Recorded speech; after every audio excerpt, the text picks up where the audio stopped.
Ya kita coba untuk Tom dan Ragnar itu bisa bergabung untuk pertandingan melawan Vietnam di tanggal 26. Kalau Nathan itu kemarin dengan prosesnya sudah dijalankan, itu mudah-mudahan tanggal 21 dia bisa sudah ya. Kita lagi pasport KTP udah keluar kemarin ya, jadi kita tunggu. Nah untuk satu lagi Martin kita masih proses karena ada beberapa hal yang perlu kita bicarakan dengan berbagai pihak, jadi itu masih Juni nanti ya.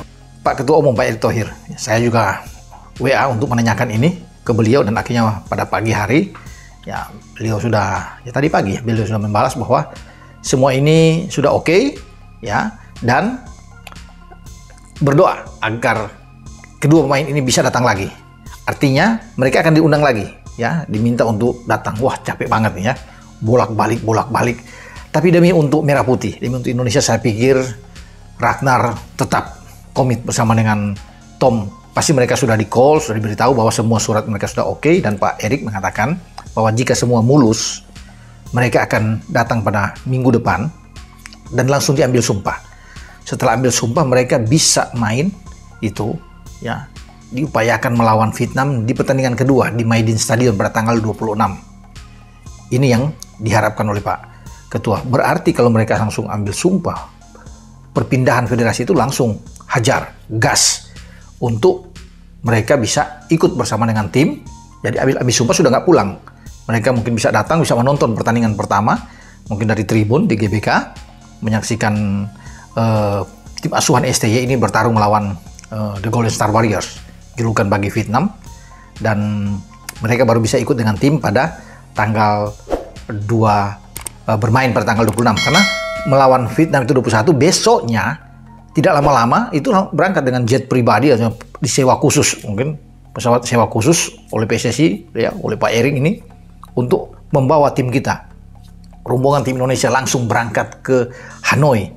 Padahal main pada tanggal 26, berarti ketika tanggal 22 tiba, itu punya waktu yang panjang untuk prepare di sana untuk latihan. Tom dan Ragnar diharapkan selalu sudah ikut dalam satu pesawat yang dicharter itu untuk berangkat ke Hanoi. Yakni Tom Hee dan juga Ragnar Oratmangun kemungkinan besar tidak akan bisa membela timnas Indonesia. Dan jika dua pemain ini memang tidak bisa membela timnas Indonesia, apakah ini merupakan sebuah kerugian besar bagi timnas Indonesia?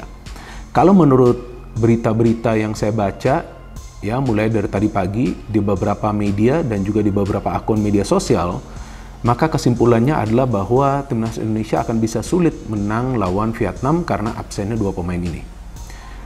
Nah, ini menurut saya sih berita yang nggak masuk akal. Karena walaupun dua pemain ini adalah pemain yang bagus ya, nggak perlu diragukan lagi ya, apalagi kita membutuhkan ya Tom Hee dan juga Ragnar ya. Kalau Martin Paes kan masih belum bisa main ya lawan Vietnam, dia nanti kemungkinan akan bermain pada bulan Juni ya, kalau nggak salah nanti lawan Irak ya. Tapi dua pemain ini kan memang kita perlukan ya untuk timnas Indonesia ya.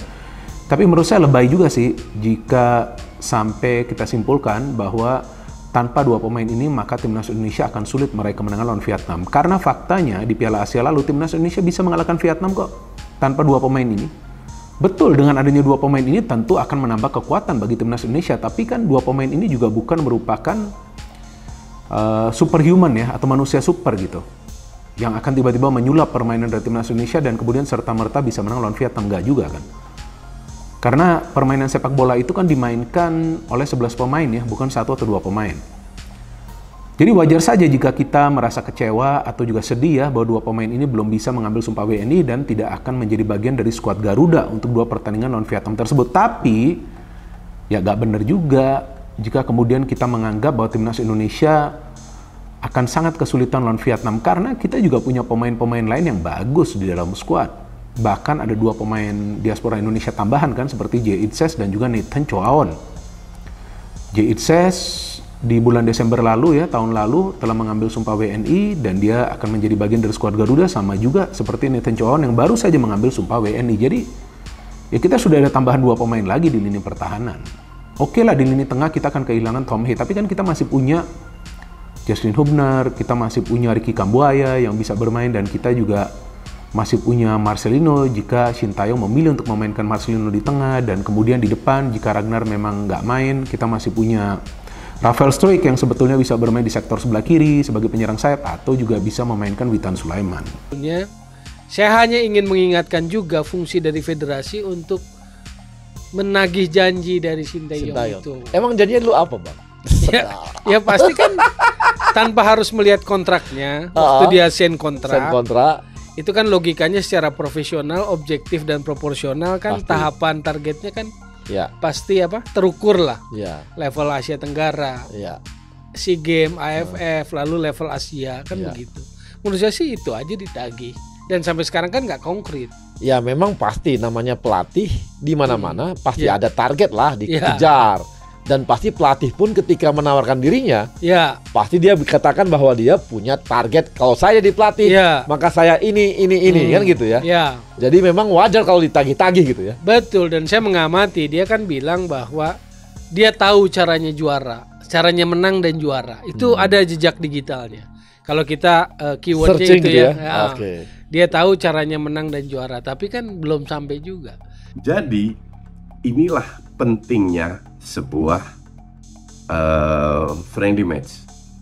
Tapi oleh banyak orang kalah lawan di friendly match aja dihantam kita. I don't get it gitu loh. Nggak ngerti kapan seorang pelatih bisa bereksperimen kalau dia memiliki squad yang so-so aja dan ada beberapa pemain baru yang gabung. Ya pada saat friendly match. Cuman di negara ini kan ajaib gitu. Kalau timnas lu nggak main jelek, lu membuat sebuah perubahan langsung dikritik. Seolah-olah timnas kita ini levelnya di atas level juara dunia Argentina ya. Lucu untuk saya.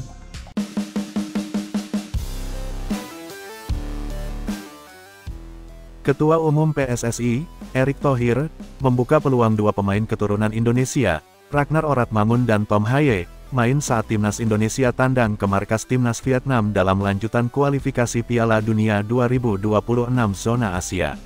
Pasalnya, mereka belum mengucap sumpah warga negara Indonesia, WNI. Seperti diketahui, proses naturalisasi Ragnar dan Tom sudah menuju final. Kedua pemain itu tinggal menunggu proses selanjutnya, yakni surat keputusan Presiden Kepres pengambilan sumpah menjadi WNI, dan perpindahan federasi. Erick Thohir pun bersyukur dengan cepatnya proses naturalisasi ini. Pria yang juga menjabat sebagai Menteri Badan Usaha Milik Negara BUMN ini berharap, Ragnar dan Tom sudah bisa diambil sumpah pekan depan. Kemarin alhamdulillah dari pimpinan DPR sudah keluar, kita sudah terima kemarin sore, lalu hari ini masuk ke Mensesnek, semoga 1-2 hari ini Bapak Presiden bisa mengeluarkan suratnya. Dan minggu depan kembali diangkat sumpah untuk Tom dan Ragnar, kata Erick kepada awak media, termasuk MNC Portal Indonesia, Kamis tanggal 14 Maret tahun 2024. Kalau Nathan Chuaon, kan prosesnya sudah, jadi kemarin datang cuma angkat sumpah, tapi kita mendorong percepatan yang kita lakukan untuk Tom dan Ragnar karena ada surat-surat yang menyusul kemarin karena dalam naturalisasi ini kan perlu kelengkapan surat, apalagi kalau sudah didorong dari DPR ke Presiden dan untuk disumpah, tapi semua berjalan dengan baik, sambungnya. Dipercepatnya proses naturalisasi kedua pemain ini untuk menatap dua pertandingan melawan Vietnam di kualifikasi Piala Dunia 2026 zona Asia. Timnas Indonesia akan berlaga kandang tandang pada 21 dan tanggal 26 Maret tahun 2024. Erick mengatakan, ada peluang bagi Ragnar dan Tom untuk bergabung dengan skuad Garuda saat laga tandang ke Vietnam. Sedangkan untuk Nathan, Erick menjelaskan sang pemain sudah bisa membela Timnas Indonesia pada laga kandang, yakni tanggal 21 Maret tahun 2024. Tergantung nanti, proses daripada kan ini harus KTP, paspor, pendaftaran, ini masih ada proses bukan berarti selesai. Ya, kita coba untuk Tom dan Ragnar bisa bergabung lawan Vietnam di tanggal 26 Maret, ujar Erick. Kalau Nathan, itu dengan proses sudah dijalankan itu mudah-mudahan tanggal 21 Maret sudah bisa bermain. Paspor, KTP sudah keluar kemarin, pungkasnya. Berita selanjutnya, Sintayong temukan penyerang ganas untuk Timnas Indonesia di Liga Belanda. Sintayong terlihat berfoto bersama Jens Raven di akun Instagram pribadinya. Momen itu terjadi saat Sintayong memantau para pemain Timnas Indonesia yang bermain di Eropa. Ya, beberapa waktu lalu Sintayong bertolak ke Eropa untuk memantau para penggawa skuad Garuda jelang kualifikasi Piala Dunia 2026 zona Asia. Salah satunya, Sintayong datang ke Belanda untuk melihat Rafael Struijk.